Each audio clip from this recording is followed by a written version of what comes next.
ختنہ کرنا سرکمسیشن، زیر ناف بال صاف کرنا، ناخن کاٹنا، بغل کے بال صاف کرنا اور مونچھیں کترانا سنت ہے۔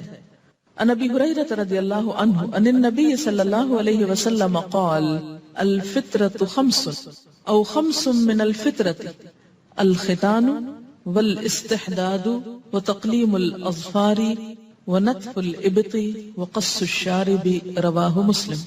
حضرت ابو ہریرہ رضی اللہ عنہ سے روایت ہے کہ نبی صلی اللہ علیہ وسلم نے فرمایا فطرت میں 5 چیزیں شامل، یعنی انسان دوسرے جانوروں سے ممتاز ہوتا ہے۔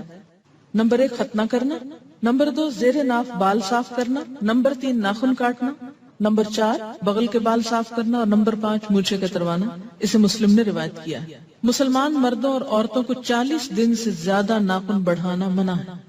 عن انس بن مالک رضی اللہ عنہ قال وقت لنا في قص الشارب وتقليم الأظفار ونتف الإبط وحلق العانة ألا نترك أكثر من 40 ليلة، رواہ مسلم۔ حضرت انس بن مالک رضی اللہ تعالی عنہ سے روایت ہے ہمارے لیے مونچھ کتروانے، ناخن کاٹنے، بغل کے بال صاف کرنے اور زیر ناف بال صاف کرنے کی مدت 40 دن مقرر کی گئی ہے، یعنی اس سے آگے نہ بڑھے۔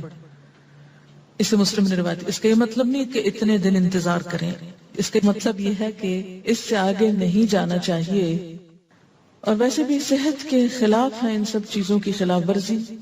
مونچھیں بڑی ہوں تو اس میں بھی جراثیم جمع ہو سکتے ہیں اور کھانے میں انسان کے اندر بھی جا سکتے ہیں۔ ناخنوں کے اندر بہت سے جراثیم جو ہیں وہ جمع ہوتے ہیں اگر وہ بڑھے ہوئے ہوں۔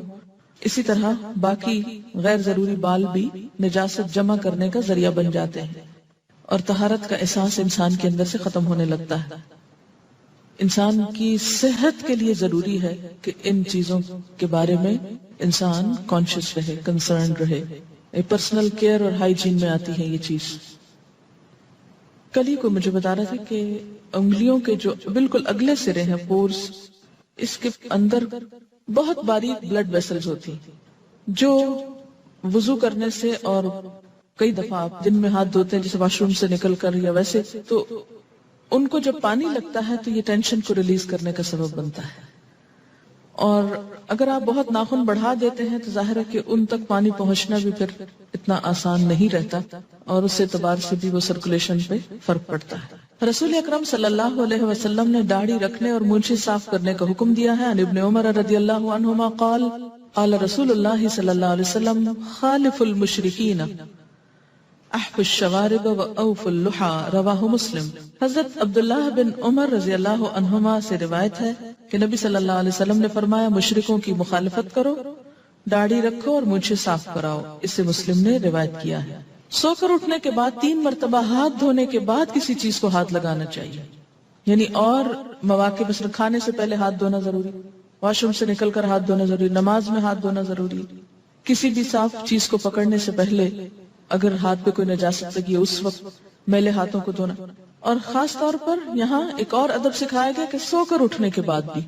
عن ابی ہریرہ رضی اللہ عنہ ان النبی صلی اللہ علیہ وسلم قال اذا استيقظ احدكم من نومه فلا يغمس يده في الاناء حتى يغسلها 3 فانه لا يدري اين باتت يده، رواہ مسلم۔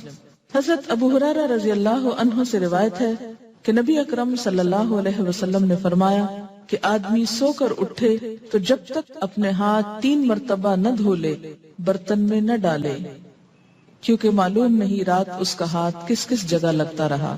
اسے مسلم نے روایت کیا ہے۔ مسلم کا پسینہ اور بال پاک ہیں، یعنی مثلا کھانے میں بال آٹے میں چلے جائیں یا سالن میں چلے جائیں تو وہ سالن الٹانے کی ضرورت نہیں، ناپاک نہیں ہوا، کھا سکتے ہیں، اگرچہ ایسا کرنا پھوڑ پن کی علامت ہے۔